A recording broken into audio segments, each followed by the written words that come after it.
Do you realize what he's saying? In those days, the way you took an oath was not by signing. How wimpy. What would that mean? Here's what you would do, is you would take an animal, you would slay it, you would cut it, put it down on the ground, and you would walk between the pieces, and this is what you were saying. You're saying, if I do not do everything that I am promising now, may I be cut off, may I be destroyed, may my flesh lay on the ground to feed the birds of the air and the beasts of the field. That's what you're doing. A fairly effective way, don't you think? A lot better than signing, huh? You see, vivid, but when you did it, you were bound. You acted out the curse. Now, when Abraham was told, bring me all these pieces, he immediately knew what was going on. This was a covenant ratification ceremony.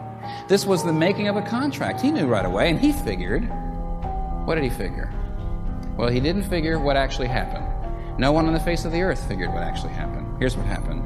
First, when the sun had set and darkness had fallen, a smoking pot and a blazing torch appeared. And it's the same words used to describe the top of Mount Sinai when God came down on it years later. And the same words that were also used to describe the pillar of God's presence. It was the presence of God. But it wasn't just the presence of God that astonished Abram, but what it did. Look, verse 17.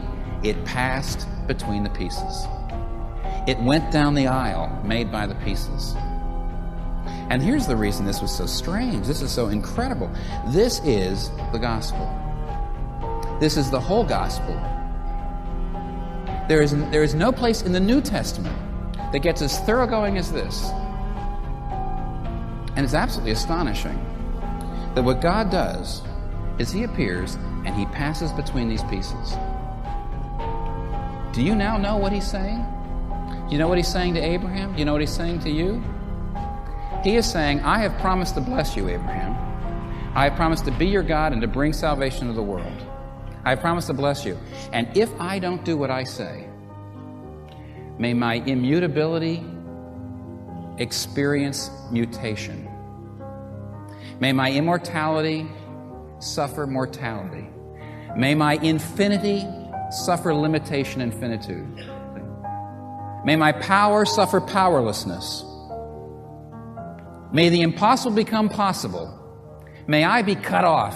May I be destroyed. May my body be ripped to pieces.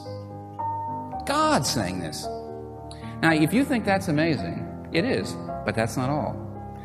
God walked through the pieces alone. He did not say, Abraham, now you do it.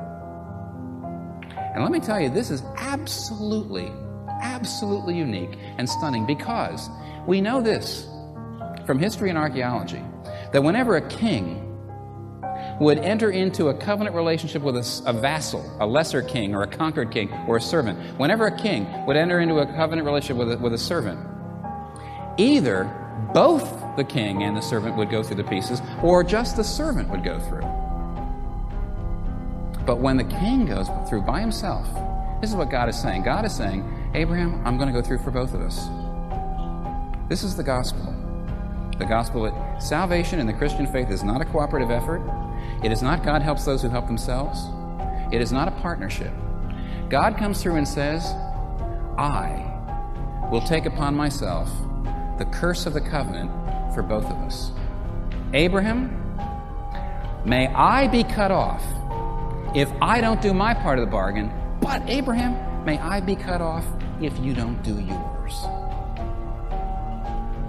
Abram, I will bless you, even if it means, and it did, that I would have to die. Don't you realize that centuries later, darkness came down again?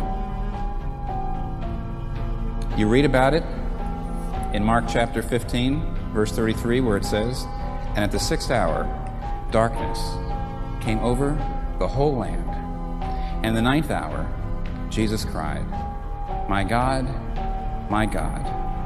why hast thou forsaken me?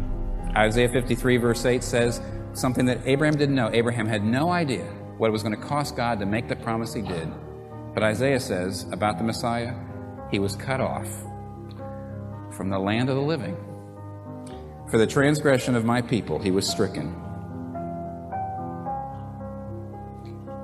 His immortality did become mortality. His immutability did suffer mutation. The impossible became possible. God was cut off. God was trampled into the dust. The darkness came down on him.